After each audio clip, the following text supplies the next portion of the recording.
In today's video, I'm going to be answering your composition questions from Instagram. Hi, I'm Korinek, professional food photographer, helping you take incredible photos that are good enough to eat.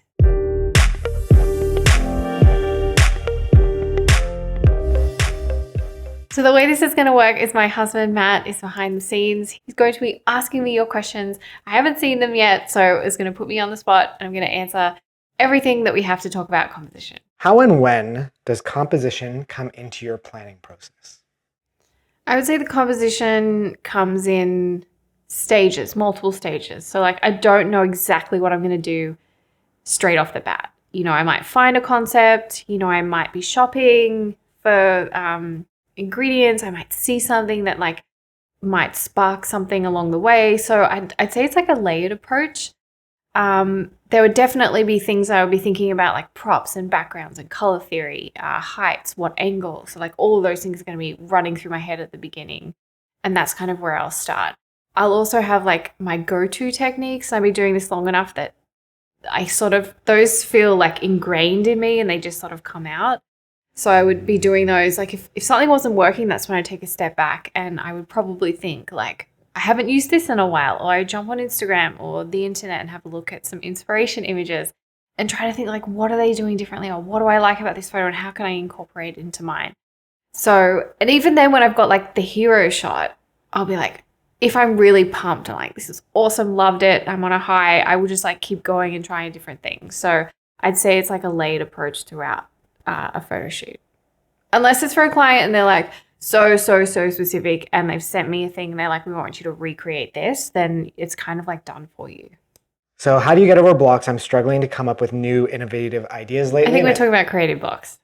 That is a tough one, and I think it evolves, and I've tried different things in the past. So sometimes I've just pushed through, tried to keep going, but I feel like I'm still in a rut and I'm just on a hamster wheel, really pedaling out.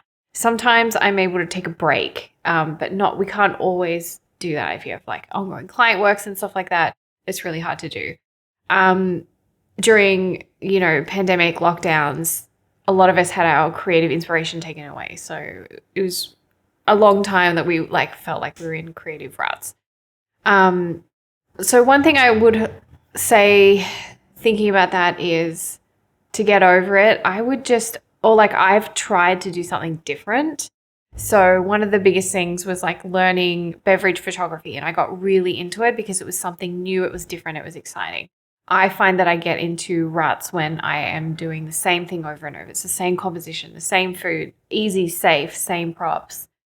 Maybe that's even taking the camera out and doing street photography, or finding something else personal photography. Maybe it's stepping away from soft light and trying hard light, or buying new props, different backgrounds. So I would try to step into I guess more discomfort to try something I haven't done, to see if that sort of unlocks. That's kind of what I'm doing right now. So this question, why do they call it the rule of thirds? I have no idea. They really should just be hey, this is a tip. The tip of thirds? All right, so we've renamed the rule of thirds to the tip of thirds. Okay, let's do it for real. How to use Lightroom layovers to help during tethered shooting. Yeah, so a lot of our tethering software will allow us to use composition grids and guides, which I actually have some grids and guides that you can buy. I've got a link in the description below. But the reason that we use them is those grids, compositional grids, will help us place items in our frame. So the way I like to think about it is, what are the hero subjects? What are the most important things in our photo? And I would place them on intersecting lines depending on what the grid is. And then I would sort of build up from there. You don't have to be so rigid that's this has to be on this line and this line. I sort of use it as a guide, and I'll pop it there. I'll be you know what? I feel this feels more organic if I just move it a little.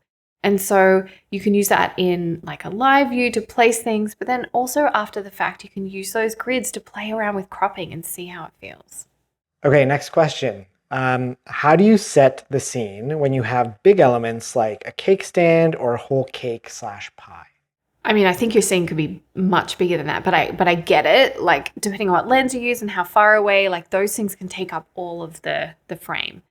So I think you've got to work out like what is the story you want to tell, how many supporting elements do you need to like combine that story or like really round it out. So I would think about if it's going to fill all of your frame, that's okay if you're like going for detailed shots. You want to make sure your lighting is really strong, make sure like there's enough detail to be interesting if it's filling the whole frame.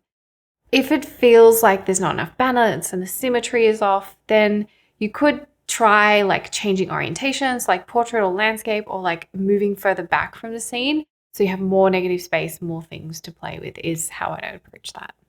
This is an interesting one. I have a client who insists on props never dropping off the frame. How can I communicate that their stubborn ass is ruining the composition of these photos? They look fake. Interesting. And what they're talking about there is like they don't like props or subjects being cut off at the frame, which is really unfortunate because, you know, when you think about a scene or like looking down at the dinner table or like when you're, you know, cutting things in the kitchen, you can't see everything. Like things are in your periphery are cut off. Like I think that's what makes it real. It is a shame. At the end of the day, unfortunately, like it's what the client wants. And if the client is happy, that is the main thing. There are many, many times where like, I'm like, ooh, not my favorite composition, but the client loves it. So that's our job. If it's a client that you're working with all the time and you want to kind of slowly work with them on this, you know, get what they want. They need to feel heard, supported, that you're there, like capturing their vision. And then what I do is I would like pop in what I want to take. Like, so that would be like cutting things off the frame and just being like, here, have a look at what I did as well as.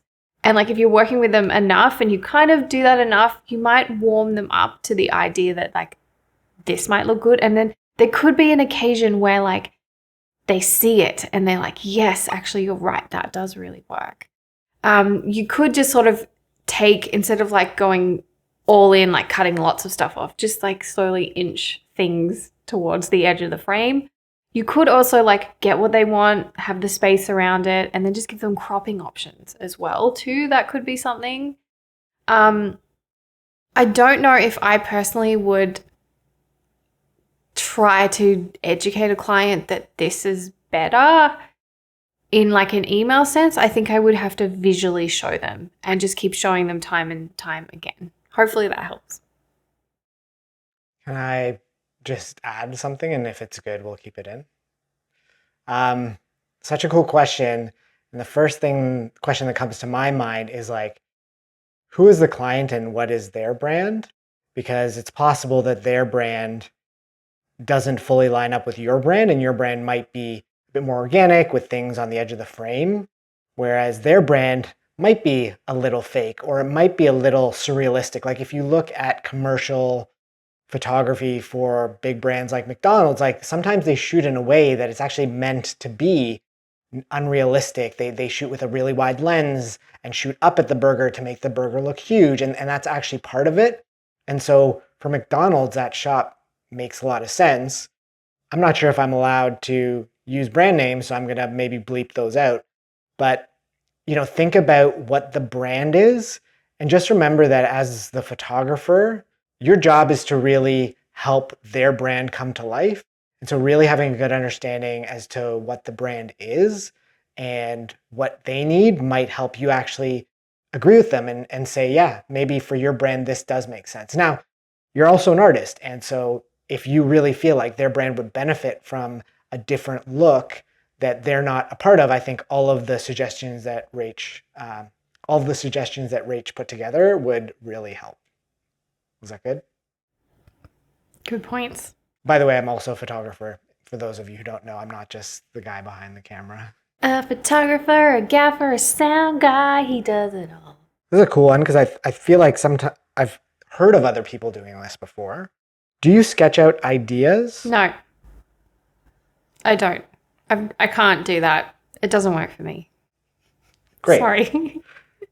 Part 2, or create a mood board of composition styles before a shoot. Mood board, yes, that's my jam. I save things like magazine tear-outs, photographs. You know, like if I see like a advertisement in a bus stop, I'll take a photo. Definitely like Instagram, Pinterest. I jump on Google Images a lot too, and just save things to my digital mood boards. I hate Google Images so much. I find for my type of shooting, whenever I like Google search person working out, like it's literally the worst examples that I would never want to shoot. Terrible examples, but you also can find some gems in there. It's true. It's true. And then when you like click on a photo you like, it sort of shows you more of that specific thing or more from that website or like related website. So it's like can give you some good stuff sometimes. If you go down the rabbit hole. Got it. What compositions tend to work well for the main 3 camera angles? So I'm guessing like what's a good composition for overhead? Straight on 45 overhead. Yeah. That's hard because I don't think 45 and overhead, they're visually different. You have to think about them differently. So